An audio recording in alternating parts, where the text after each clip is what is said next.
Now, the People's National Party is levelling blame at the government for the water woes in northwest Manchester.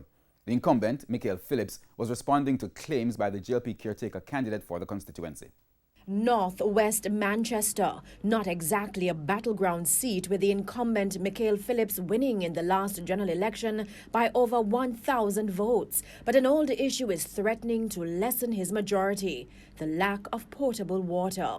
Fixing the problem was a promise he made to constituents in 2016, one he argues has not been fulfilled because of the Holness administration.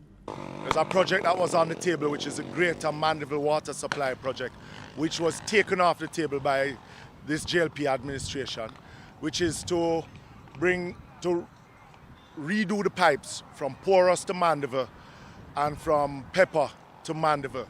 As it is now, there's a non-revenue aspect of the water coming to Mandeville from the both wells, from Porous and Pepper, where at least 80% of the water is being leaked before it reaches to Mandeville. The JLP candidate has been campaigning on the issue, promising to lobby for an MOU with Windalco to get water to the people. Damian Young also blasted his challenger. Tell the young man to pack his bag and go. You know that he hasn't been performing. You know that there are many areas of neglect. Where are the factories, the areas of employment? Where are the opportunities for young people?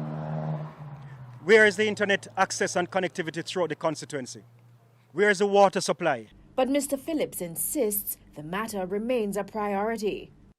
Tell it is something greater than what the Member of Parliament can manage. And we are hoping that the government can do something. And I hope that the next PMP government can do something about the water in Manchester. It is something that is decades old.